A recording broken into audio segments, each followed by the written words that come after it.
तो hello friend, नमस्ते। कैसे हो आप सभी? आज एक नई कहानी के साथ तो उर्वशी मोटिवेशंस में आपके लिए आज एक नई कहानी लेके आई हूँ। नीलम जी और ये गुप्ता जी की कहानी है। तो चलिए सुनते हैं, कहानी शुरू करते हैं। तो नीलम जी है सासू माँ, जो है कामों से परेशान और कहती है गुप्ता जी को, अरे सुनते हो क्या, अखबार ही देखते रहोगे कि बहू लाओगे? अब तो तुम्हारा रिटायरमेंट होने वाला है। कब करोगे मेरे बेटे की शादी? कब देखूंगी मैं नाती पोती का मुंह? तो जल्दी बहू ले आओ, थोड़ा मुझे भी भार हल्का हो जाए। अरे हाँ हाँ, अभी जाता हूँ, मुझे थोड़ा छुट्टी है तो घूम आऊंगा और बहू भी देखा होगा। बहू क्या ऐसे ही मिल जाती है? खबर वबर करो तो मिले। हाँ हाँ, जा रहा हूँ भाग्यवान, चिल्ला क्यों रही हो? जब देखो तब रोज सर दर्द बन जाती हो मेरी। जा रहा हूँ जा रहा हूँ, इस बार तो तुम्हारी बात मान के रहूंगा। तो जाओ जल्दी कि यही बैठे रहोगे। तभी नीलम जी सोचती है, चलो अच्छा है, अब तो इन्होंने मेरी बात सुन ही ली। अब मुझे कामों से राहत मिल जाएगी, अब मैं सुख की नींद सो पाऊंगी।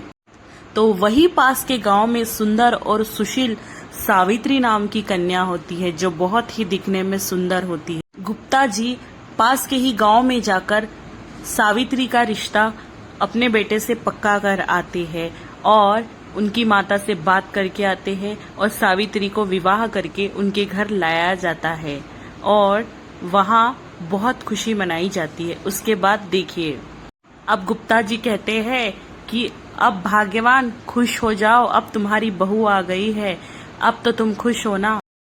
तभी नीलम जी कहती है, अभी तो शुरुआत हुई है, अभी कुछ हुआ ही कहाँ है।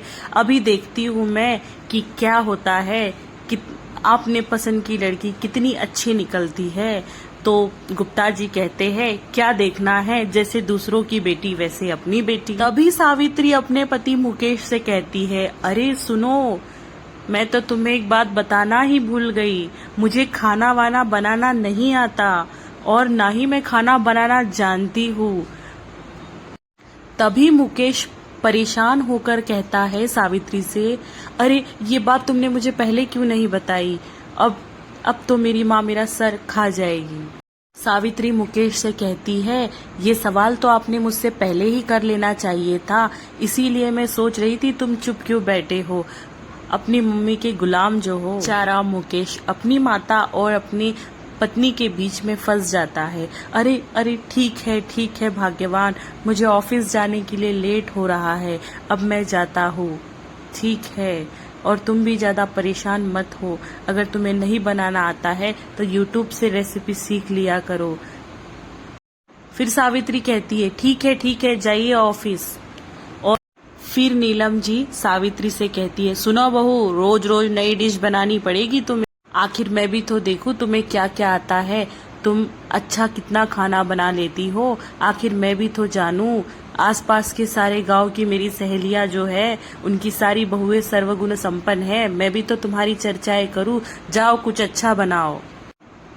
तभी सावित्री कहती है, हाँ ठीक है माँ जी, मैं बना लूंगी, मुझे बनाना नहीं आता है। फिर सावित्री कहती है, हाँ माँ जी, मैं यूट्यूब से बना लूंगी। तभी बहू से कहती है, जाओ चाय बनाओ।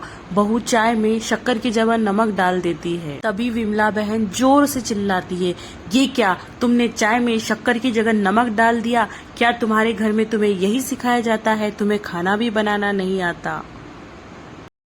सावित्री यूट्यूब से खाना बनाना सीख लेती है और विमला बहन को खिलाती है। विमला बहन बहुत खुश हो जाती है और प्रसन्नता करने लगती है और कहती है कि लाख गुणों में सबसे अच्छी मेरी बहू है। सावित्री रोज नए नए अच्छे अच्छे पकवान बनाकर खिलाती है, अपनी सास की बहुत सेवा करती है और इसी तरीके से उनकी दिनचर्या चलती रहती है। और अब सुशीला बहन गुप्ता जी से खुश होकर कहती है, अब तो मेरे भाग्य खुल गए, सारा घर मैंने बहू के भरोसे सौंप दिया है। अरे अब तो चलो तीर्थ यात्रा, अब मुझे घूमना है। तब गुप्ता जी कहते हैं, अरे हाँ हाँ भाग्यवान, अपना चश्मा उठाते हुए कहते हैं, चलता हूँ, क्यों परेशान होती हो, तो चलो।